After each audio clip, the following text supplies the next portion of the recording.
From Atlanta, Georgia, welcome to Fearfully and Wonderfully Me, a podcast for women on leadership and life skills with Rhea Story. Rhea shares powerful life and leadership principles, helping you maximize your potential and become the woman God created you to be. Hello, everyone. Welcome to today's episode on harnessing habit. I love to talk about choices, and if you've listened to a lot of my other episodes, but I'd love to drill down today and talk about the choices and the habits that we create for ourselves because, habits can be an incredibly powerful thing in our life. Habits can also be an incredibly destructive thing in our life as well. So when we learn to harness habits, we learn to really, really create the success model for our life. So I really wanted to drill down on that. And what made me think about this is I read a book by Jim Collins over the weekend. And one of the quotes that stood out to me, I love to collect really good quotes, thought-provoking quotes. And one of my favorite quotes from the book was, "A successful life is a series of successful days. Your daily habits are creating your future." And I thought, wow, that is so true.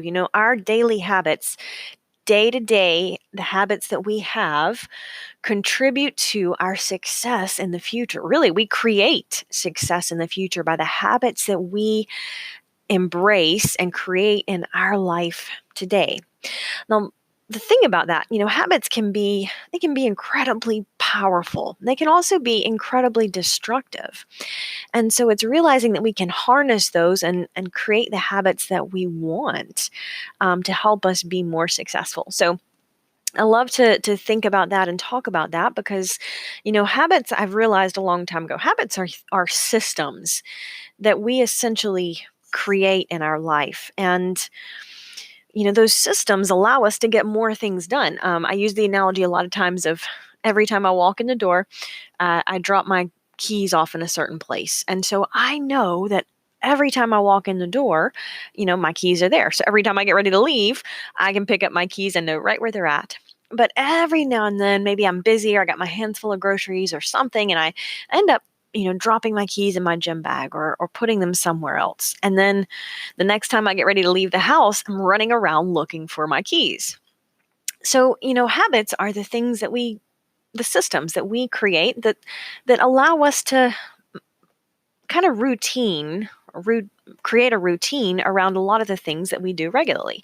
And that allows us to devote more thought and brain power and energy toward the other things that aren't routine. So, habits can be a good thing, absolutely. But we have to make sure that they serve us.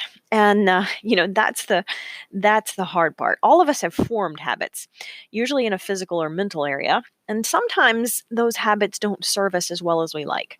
Now, for example, I have like a cheese and cracker habit, and I just find that it's so easy when I'm hungry or just want a snack or something to just munch on a little bit of cheese and some crackers.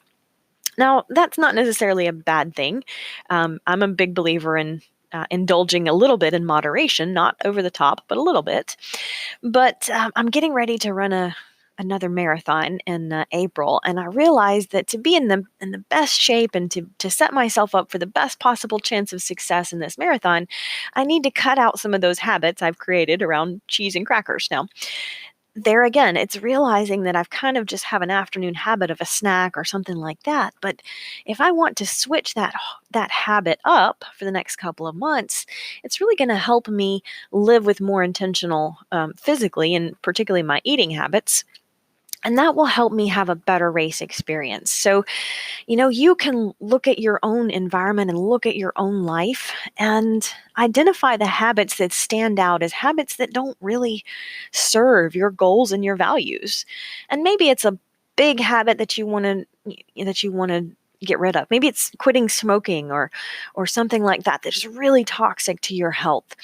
But then maybe it's just the little tweaks like my cheese and cracker snack that you want to just say, hey, maybe short term, maybe long term, but this is an area of life that I can be more intentional. I can create a better habit right here. Now you have to decide where those areas are. You have to decide the habits that are working for you and are going to help you be more successful in the future. And you've also got to decide the ones that maybe you need to focus on. So I recommend just choose one to start with. You don't have to take on the world. I'm not saying you have to be perfect tomorrow, but choose just one area and make a small change. Because if you try to take on too much, then what happens is you're not going to set yourself up for success. It's overwhelming when we try to change everything at once. So start very small here. Um, and you'll find that with time and with success, it gets easier to take on bigger and bigger habits. A couple years or several years ago, Mac and I went to Guatemala.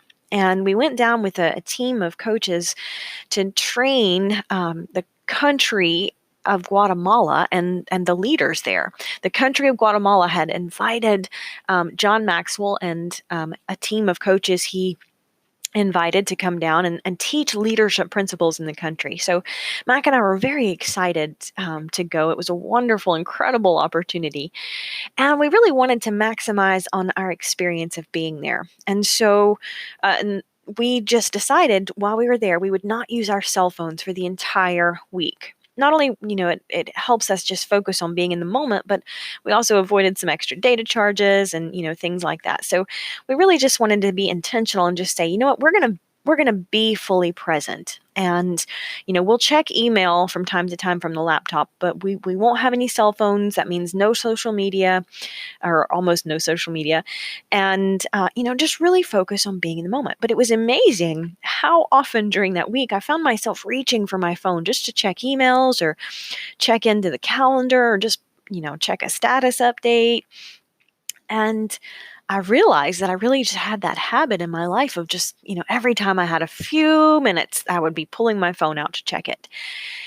And I really didn't like that. I didn't like that feeling of always having to constantly be checking my phone. And that week really made me realize how I had created that habit in my life. And by the end of the week, that urge had pretty much gone away. We were there the whole week, and by the end of the week, I really had just stopped thinking about that, the need to constantly be checking my phone or see who's calling or texting.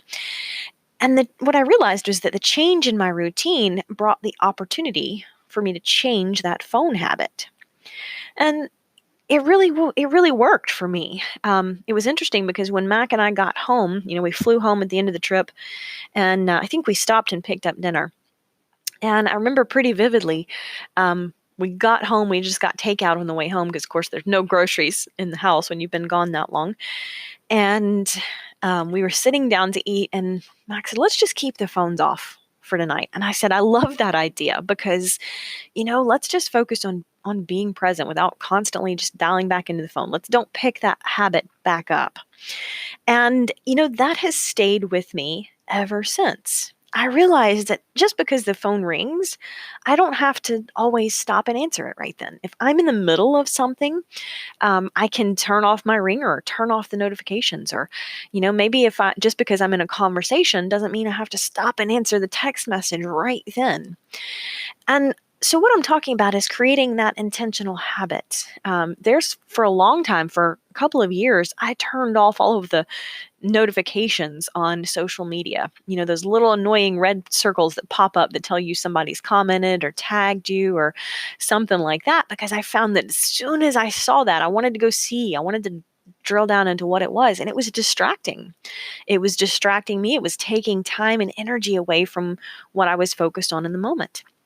And so now when I'm ready to go check in or ready to go answer messages on LinkedIn or respond to posts or comments on social media, I do.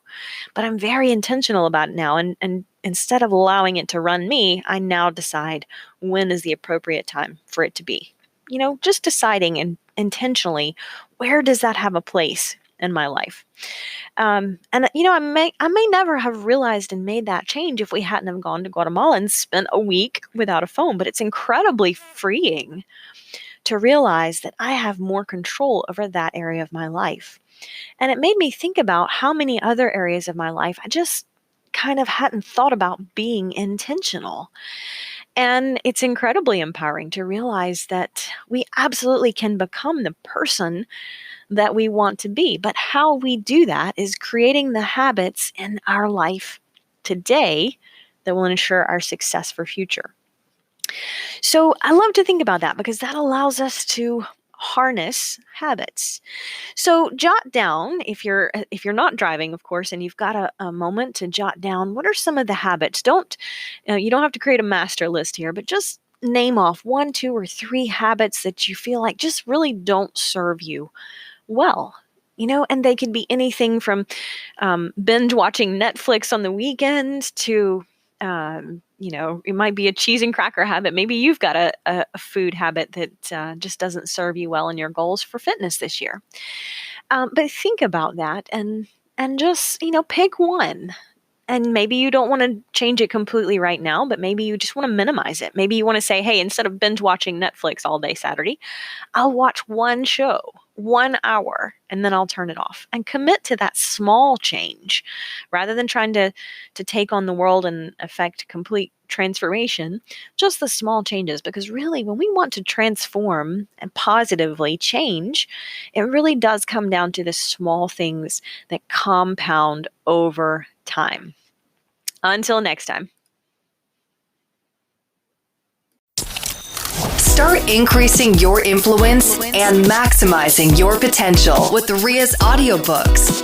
Available at audible.com, amazon.com, and iBooks. Please visit riastory.com to learn about Ria's books, resources, speaking, and training programs. Thanks for listening.